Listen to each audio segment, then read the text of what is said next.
Então, o Senhor colocava no meu coração a respeito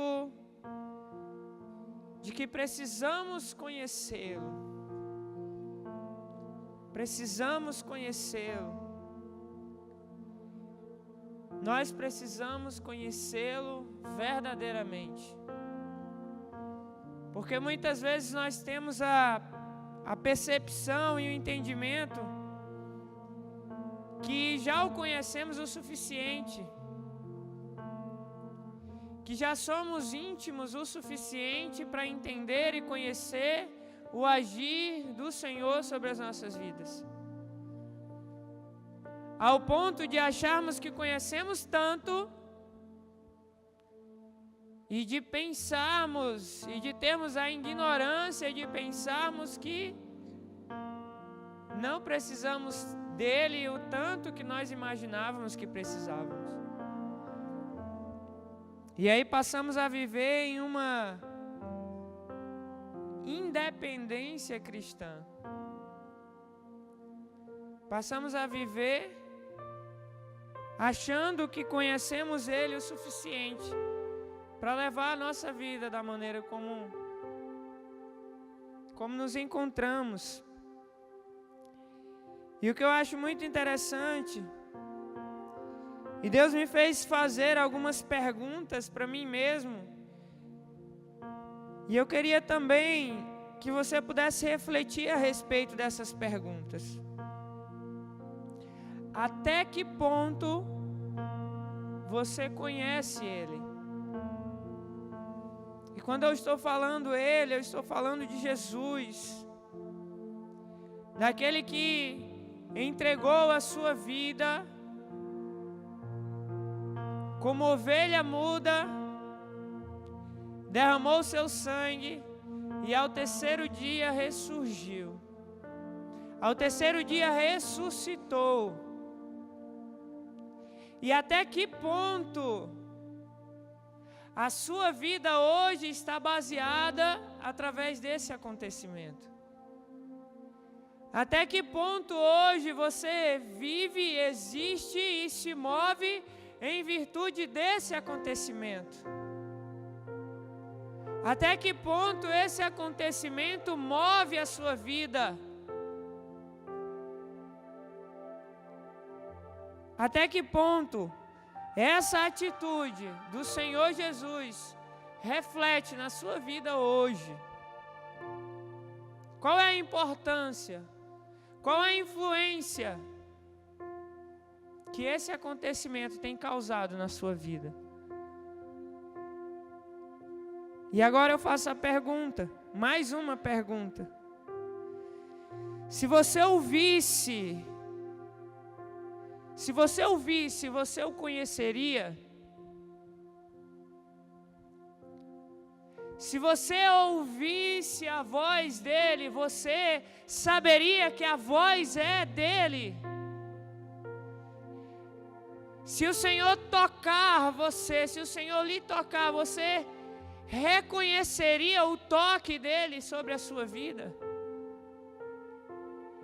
Então são algumas perguntas que faz com que nós possamos entender e reconhecer se realmente nós o conhecemos. Se realmente ele é uma verdade na nossa vida, ou se nós servimos a um Deus desconhecido.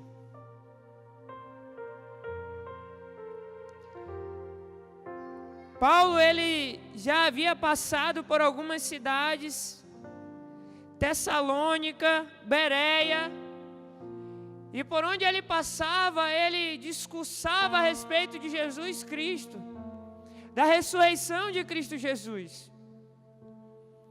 E nas cidades que ele passava, as pessoas entendiam, reconheciam, passavam a conhecer verdadeiramente, passavam a seguir Paulo. E os homens que estavam com ele, os discípulos que estavam com ele. E no determinado momento, mais preciso, na cidade de Tessalônica, muitos homens se revoltaram e começaram a perseguir Paulo. começaram a tramar contra Paulo, porque ele estava falando a respeito de algo que era desconhecido para eles, e eles não entendiam. E juntaram os homens para tentar matá-lo, para tentar prendê-lo. E Paulo saiu, foi para a cidade de Bereia, junto com Timóteo e Silas.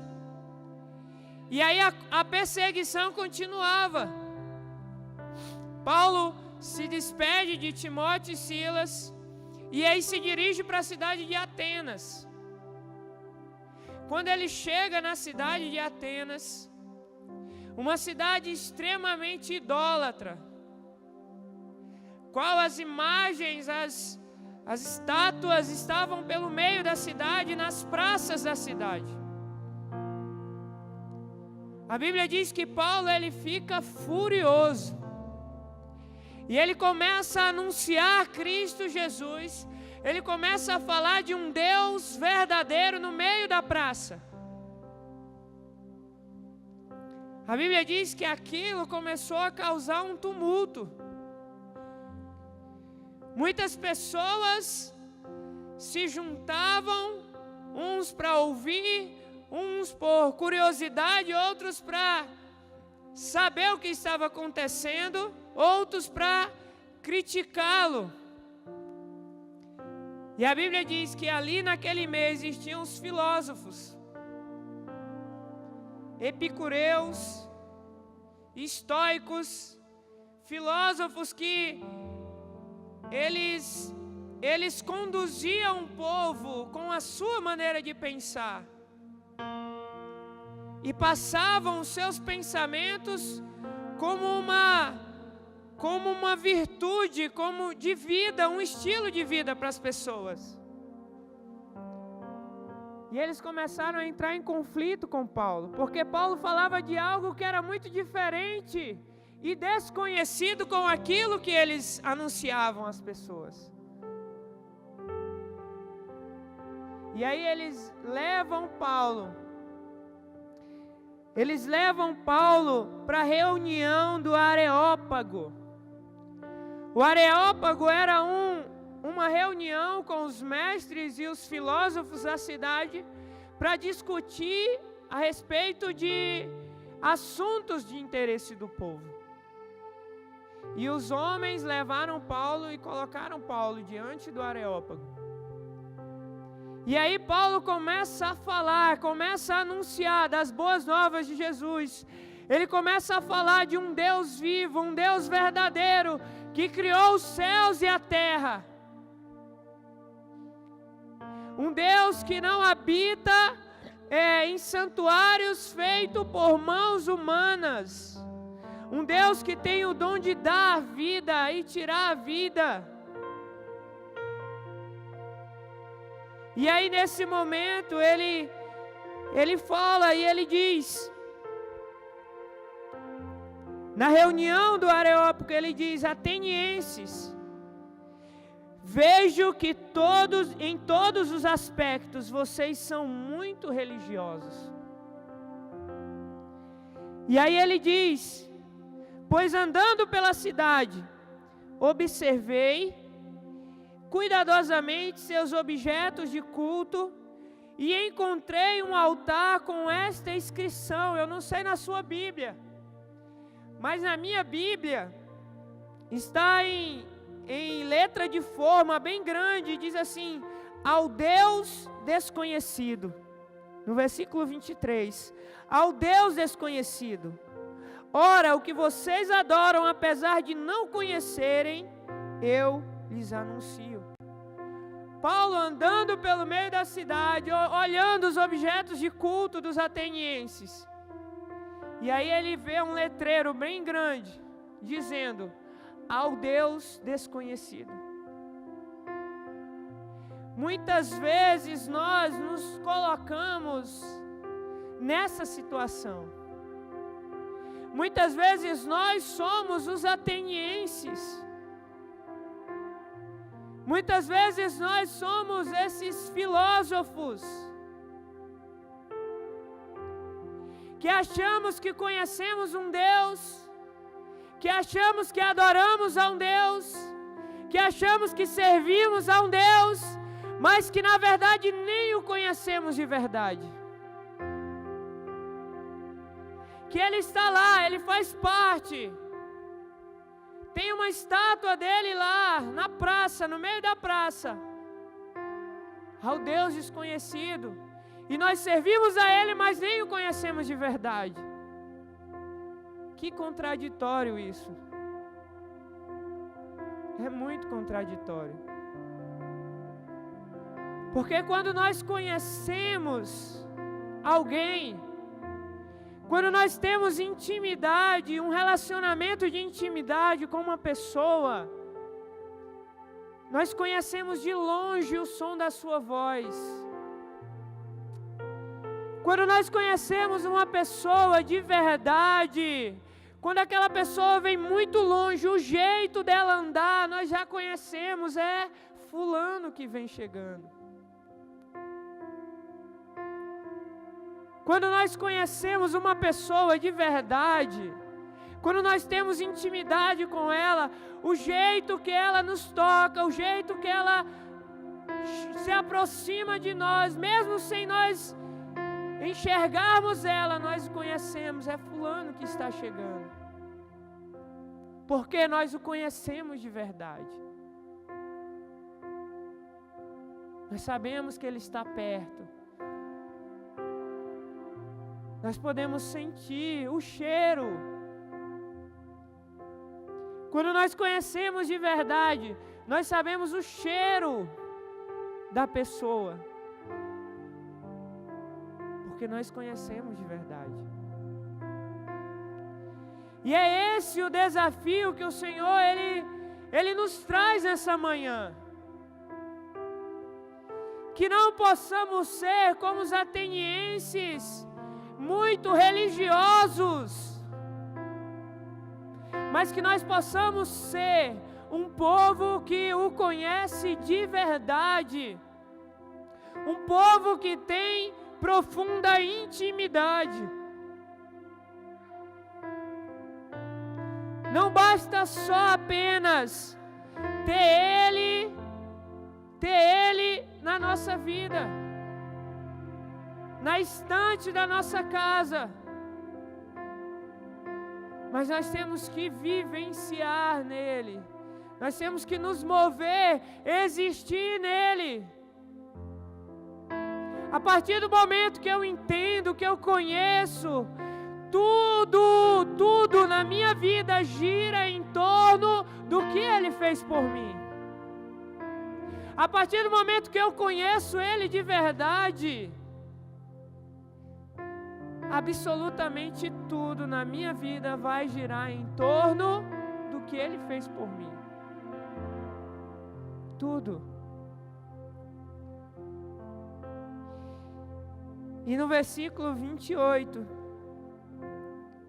Paulo ele diz assim: pois nele, já terminando o seu discurso, ele diz assim: pois nele vivemos, nos movemos e existimos, como disseram alguns dos poetas de vocês, também somos descendência dele. Ele usou a própria fala dos atenienses, dos poetas atenienses, para mostrar para eles que Jesus era tudo na vida deles, que eles não poderiam viver independente disso, que eles tinham que ter um estilo de vida movido por tudo aquilo que Jesus fez por eles. Porque sabe o que acontece? Muitas vezes nós estamos aqui, participando de um momento como esse, um momento de renovar a nossa aliança com o Senhor, um momento de trazer à memória aquilo que Ele fez por nós, de participarmos do corpo, do sangue. E muitas vezes nós estamos aqui participando desse momento e nem mesmo nós o conhecemos.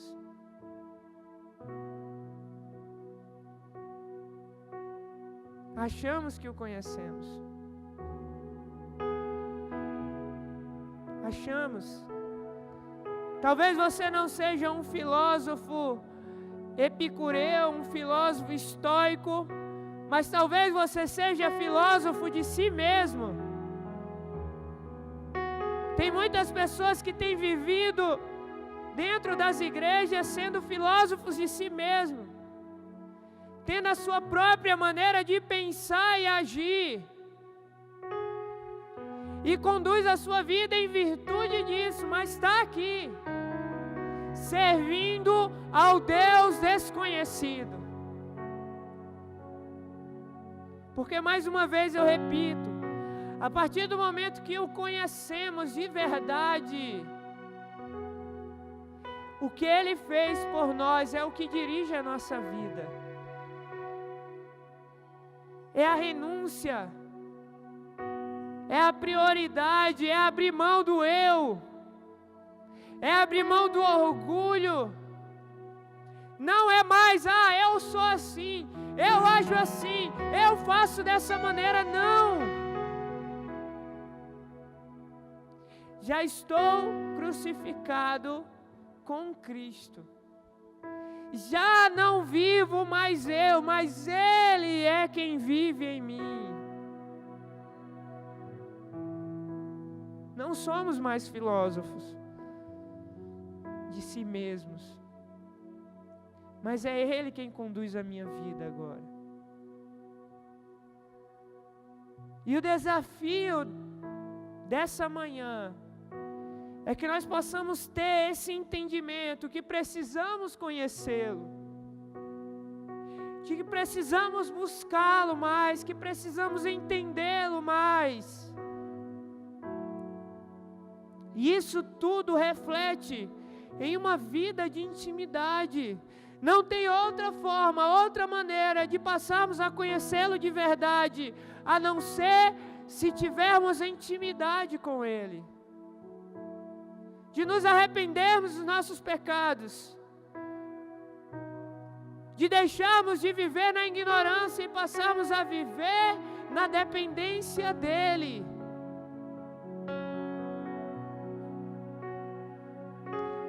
De não servir a um Deus desconhecido, mas servir a um Deus vivo e verdadeiro, que dirige as nossas vidas. Esse é o nosso objetivo. Esse é o propósito de estarmos aqui. Só está aqui quem o conhece de verdade. Quem sabe que Ele é, quem ouve a sua voz, quem sente o seu cheiro, sente o seu toque. Ele está aqui no nosso meio. Ele está aqui no nosso meio. Nós não temos mais que viver em virtude das experiências das outras pessoas. Você deve ter a sua própria experiência. Você deve conhecê-lo verdadeiramente, de estar perto dEle. E o maravilhoso é que Ele está tão perto de nós. No versículo 27, do mesmo capítulo 17 de Atos, ele diz assim: Deus fez isso para que os homens o buscassem e talvez, tateando, pudessem encontrá-lo, embora não esteja longe de cada um de nós. O que Paulo estava querendo dizer é que o Senhor está tão perto, tão próximo de nós, que nós nem imaginamos. Ao ponto de fecharmos os nossos olhos e tatearmos, talvez consigamos encontrá-lo. Porque Ele está tão perto, Ele está tão perto. Desejando um coração quebrantado, desejando um coração que deseja Ele de verdade, que quer estar perto dEle, que quer conhecê-lo de verdade. Esse é o relacionamento que o Senhor quer ter conosco.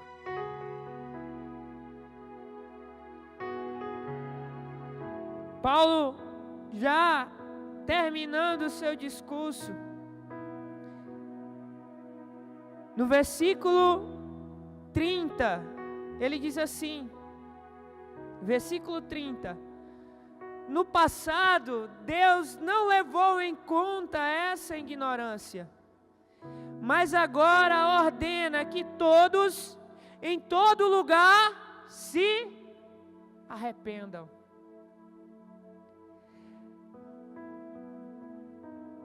Mas agora ordena que todos, em todo lugar, se arrependam. Ainda podemos nos arrepender. A Bíblia diz que alguns daqueles homens ouviram, entenderam e passaram a conhecer o que o tagarela dizia. Porque os filósofos anunciaram Paulo no meio do Areópago como um tagarela, que falava algo a respeito de deuses estrangeiros. Pelo contrário, Paulo falava de um Deus verdadeiro. Eles que nem conheciam os deuses que eles serviam. E aí, muitos ouviram e entenderam. Outros disseram: ignoramos o que ele está nos dizendo. Em outro momento podemos ouvi-lo novamente. E dispensaram Paulo. Mas alguns naquela reunião entenderam e passaram a conhecer um Deus verdadeiro. Talvez muitos aqui possam ignorar. Mas alguns que estão aqui passarão a entender verdadeiramente que nós servimos a um Deus verdadeiro que quer ser conhecido por nós.